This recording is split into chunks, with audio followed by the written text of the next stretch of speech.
So hello guys, welcome back to our IGNOU galaxy YouTube channel. Guys, अगर आप इस channel पे नए हैं तो प्लीज़ हमारे इग्नो गैलेक्सी यूट्यूब चैनल को जरूर लाइक करें, सब्सक्राइब कीजिए, ताकि इग्नो से रिलेटेड हर एक अपडेट्स, हर एक इंफॉर्मेशनल वीडियो हम आपको इस चैनल के माध्यम से आप तक पहुंचा पाए। गाइस, अभी तक हमारे चैनल को आपने सब्सक्राइब नहीं किया तो प्लीज़ चैनल को सब्सक्राइब कर ले और अपने दोस्तों में जरूर शेयर कीजिए, ताकि ऐसे ही इग्नो से रिलेटेड टॉप नॉच के वीडियो हम आपको डेली अपडेट्स के थ्रू लाते रहें। तो गाइस, आज का हमारा असाइनमेंट से रिलेटेड एक इम्पोर्टेंट वीडियो है। IGNOU assignment rejection. आपके असाइनमेंट के रिजेक्शन होने से ऐसे टॉप 5 कारण के बारे में जानेंगे, ताकि आप उस मिस्टेक से समझ पाएं और अपने असाइनमेंट बनाने के दौरान आप उस गलती को रिपीट ना करें। तो इसके बारे में हम पूरे डिस्कस करेंगे डिटेल में, तो लास्ट तक इस वीडियो में बने रहिए। तो चलिए वीडियो को शुरू करते हैं। Guys, why do IGNOU assignment get rejected? क्यों रिजेक्ट होता है? मेनी स्टूडेंट लूज मार्क्स और face rejection due to avoidable mistakes. अगर आप अपना मिस्टेक्स को अवॉइड नहीं करते हो, ऐसा बहुत बड़ा मिस्टेक्स होता है, उसको आप अवॉइड नहीं करने के कारण आपका जो है रिजेक्ट हो जाता है। आपका असाइनमेंट सबमिट करते हुए भी वो रिजेक्ट कर दिया जाता है। तो 5 रीजन ऐसे हैं, उसके बारे में हम पॉइंट टू पॉइंट उसको अच्छा से इलेबोरेट करेंगे गाइस। तो रॉन्ग और इनकम्प्लीट कवर पेज। आप क्या करते हैं, अपना कवर पेज जो होता है गैस, उसको आप गलत भर देते हैं या उसको इनकम्प्लीट छोड़ देते हैं। तो इसके कारण इनकरेक्ट इनरोलमेंट नंबर, आपका मिसिंग कोर्स कोड और subject name, study center not mentioned, using outdated cover page format. इन सब कारण के कारण गाइस, आपको क्या है, आपका जो है असाइनमेंट रिजेक्ट हो जाता है। आपका कंप्लीट इनकम्प्लीट कवर पेज रहता है, आपका रॉन्ग इनरोलमेंट नंबर रहता है, आप कोर्स कोड लिखना भूल जाते हैं और सब्जेक्ट का नाम लिखना भूल जाते हैं, स्टडी सेंटर को मेंशन नहीं कर पाते हैं और अपना आउटडेटेड कवर पेज फॉर्मेट रहता है, जिस कारण आपका जो पेज है वो रिजेक्ट हो जाता है, आपका कवर पेज आपका रिजेक्ट कर दिया जाता है गाइस। Plagiarism, copied content. आप क्या करते हैं, कॉपीड कंटेंट करते हैं, आप प्लेगरिज्म इशू आ जाता है, क्योंकि आप कॉपी पेस्ट करते हैं फ्रॉम द इंटरनेट और पीडीएफ। सेम आंसर अस क्लासमेट्स। आप क्या करते हैं, अपने क्लासमेट्स का कॉपी कर देते हैं the same answer. No personal understanding reflected. आप अपना समझ जो है उसको दर्शा नहीं पाते हैं, अपना पर्सनल अंडरस्टैंडिंग को रिफ्लेक्ट नहीं कर पाते, जिसके कारण प्लेगरिज्म इशू आ जाता है। तो इग्नो क्या है, ये ओरिजिनलिटी को स्ट्रिक्ट चेक करता है गाइस। उनके पास एक मशीन होती है, वो आपका जो असाइनमेंट को स्कैन करते हैं, स्कैन करके वो पूरा बता दिया जाता है कंप्यूटर में कि इन्होंने इस रेफरेंस लिंक से कॉपी किया हुआ है। तो आपको वो फिर वो देखते हैं कि ये पूरा कॉपी पेस्ट है इंटरनेट से या वाया चैट जीपीटी से।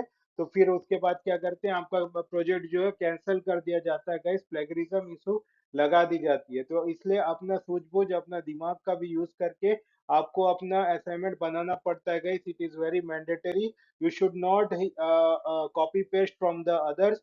You have to keep by your own dexterous skillful, and by you can use only your dexterous skillful for writing your own handwritten assignment. Don't copy from anywhere guys. It is a strict means एक strict आपके लिए चेतावनी है guys. You have to follow that one.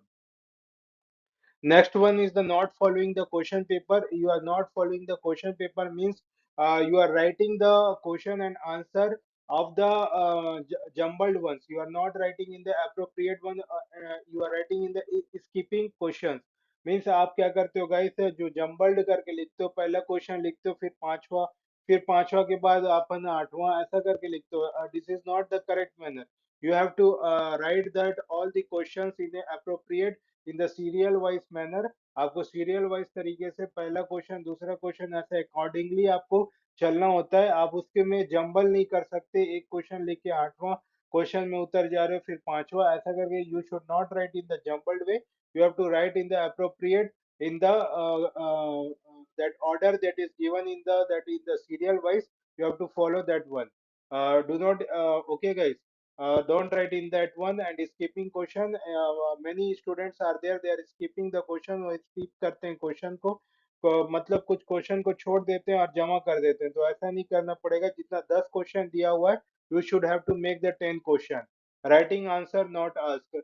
If the question is asked from anything else, you are writing the anything else, है ना, means your answer is not matched with the question. क्या होता है guys, आप answer किसी और का दे देते हो, क्वेश्चन किसी और का रहता है, है ना। और ऐसा आंसर लिख देते हो जो कि पूछा हुआ नहीं रहता, तो इस आंसर के कारण आपका क्या, आपका जो मतलब असाइनमेंट है वो फॉल्स हो जाएगा, रिजेक्ट हो जाएगा। मिक्सिंग सेक्शन और ऑप्शन, ऑप्शन को मिक्स कर देते हो, है ना। एक ऑप्शन को यहाँ लिख देते हो, सेक्शन को, सेक्शन ए का क्वेश्चन रहता है उसको सेक्शन बी का क्वेश्चन से मिला देते हो, और सेक्शन बी का क्वेश्चन को सेक्शन ए से मिला देते हो। तो that mixing is not good guys, है ना। Ignoring the word limit, you are ignoring the word limit. If the given question is asked about for the 200 words, you are giving writing that word questions in only in the 100 words or in the 400 words, means above the limit or lesser the limit. This is not appreciable. That should be that find to be disgusting by the invigilator, and your um assignment would be rejected, and you not get the chance, second chance for the that same session only. You have to apply for the next session guys, आपको फिर दूसरे session के लिए apply करना पड़ेगा। So be careful, be vigilant while making the assignment, and be very responsible while making the assignment guys, okay guys। अब late submission, आप late submission करते हो, जैसे मैं बताया था गाइस, पिछले सेशन में भी हमने यही डिस्कस किया था कि डेडलाइन के बाद आप सबमिट करते हो, तो ऐसा कोई प्रावधान नहीं है कि आप डेडलाइन के बाद करें, आपका तो रिजेक्ट ही माना जाएगा, आपका ग्रेड कार्ड में दिखाएगा नहीं। फिर से आपको क्या करना पड़ेगा, नेक्स्ट सेशन के लिए नए असाइनमेंट से फिर आपको जमा करना पड़ेगा।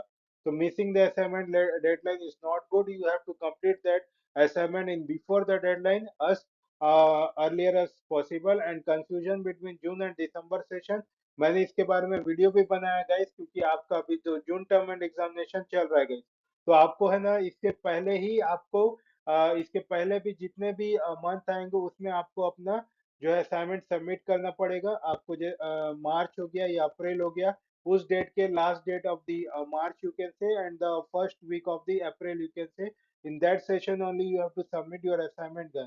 so be careful and be vigilant for that, not checking IGNOU notification regularly। you are not checking the IGNOU notification of your grade card status also guys। once you got the assignment submitted and once you get the acknowledgement received, many students forgot to check the grade card status। not checking the grade card status, you are not aware about what you have done in your assignment, either you fail or either you pass in the assignment। it's very applicable and it is very desirable to see your grade card status for the student those who are submitted the assignment at the time। okay guys, जो भी submitted किए हैं अपना time को submit किए हैं, तो उनके वो मैंडेटरी है कि वो ग्रेड कार्ड स्टेटस इग्नो के नोटिफिकेशन में जाके जरूर उसको चेक करेंगे। Poor presentation and handwriting, illegible handwriting, आपका हैंडराइटिंग क्या इनलेजिबल है, समझ नहीं आता, आप ऐसा टाइप का लेते हो, एम्बिगस रहता है guys, है ना, वैगनेस रहता है, अनक्लियर रहता है, तो ये ऐसा हैंडराइटिंग को वो क्या है एप्लीकेबल नहीं मानेंगे। नो प्रॉपर मार्जिन और heading, your answer having no proper margin or headlines, means you are writing in the zigzag way, and when you are writing the heading also you are not writing in the very eye-catching manner, you are writing the heading is in a running handwriting, that is not applicable guys। you have to give the headline in the block letter, in the capital letter, or else you can give the box on that above the headings। so that means that you are bifurcating that answers and the heading guys। so there should be a very important remark for that, no proper margins, you are not giving the proper margins on your answer sheet guys। आप अपने marksheet में क्या है proper margin नहीं देते, आप उसको एक अच्छा सीरियल वाइज एक क्रम से उसको लिखते नहीं है, जिसके कारण क्या है आपका जो है रिजेक्ट हो जाता है। Pages not numbered, pages are mandatory guys, you have to number the all the pages, means you have to write the each and every pages by the serial number 1 2 3 like this, as you are done in your primary classes or in your school classes। okay guys, ये आपको ध्यान में रखना पड़ेगा। no diagrams were required, many of the students are not drawing the diagram। if there is applicable and there is asking the diagram to draw and it is mandatory and it is necessary, then you have to be sure that it is mandatory to draw the diagram। okay guys, without diagram your marks are not given in the means paradigm paradigm manner, it will be get in the diverged manner guys, है ना, scattered manner you are getting, not getting the means decent manner you are not getting the answer, means marks। okay, so it is very necessary, you have to whenever they ask the diagram, you have to prepare the diagram so that it is applicable and you get the decent marks in your exams, guys. Okay, guys. How to avoid rejection, अब rejection को कैसे आप avoid कर सकते हैं? Follow the latest IGNOU guidelines, use proper hand written format, submit before the deadline and write original and structure answer. Okay guys, thank you. ये हमारा last slide है, इसमें आप देखेंगे कि आपको असाइनमेंट से रिलेटेड कोई भी आपको हेल्प की जरूरत है या पीडीएफ की जरूरत है तो प्लीज आप इस व्हाट्सएप नंबर पे कॉल बैक कर सकते हैं या फिर आप हमें मैसेज कर सकते हैं। अगर आपको असाइनमेंट से न्यू रिलेटेड जेन्युइन असाइनमेंट्स की जरूरत है या उससे सपोर्ट चाहिए तो भी इस व्हाट्सएप नंबर पे आप कॉल बैक कर सकते हैं और आप उसका ऑर्डर भी कर सकते हैं हमारे वेबसाइट से www.ignogalaxy.in से भी, या फिर आप ऑफलाइन इससे व्हाट्सएप से भी आप ऑर्डर दे सकते हैं guys, है ना। We are in the WhatsApp handle also, आप वहां से भी मतलब ऑर्डर दे सकते हो गाइस। और आपको हैंड रिटन असाइनमेंट पीडीएफ और उससे गाइडेंस, आपके जो नए सेशन है उनके लिए मेंटरशिप की भी जरूरत है तो हमारी टीम आपको जरूर गाइड करेगी। एंड वो आपको क्या है, गैस पेपर से रिलेटेड या फिर आपको कोई अपने जो सेशन से रिलेटेड कोई क्वेरी है उसको भी हम सॉल्व करेंगे गाइस। तो थैंक यू गाइस, ऐसी पढ़ते रहिए, ऐसी जुड़ी रहिए हमारे इग्नो गैलेक्सी की यूट्यूब चैनल पे। तब तक ले गुड बाय गाइस, जय हिंद।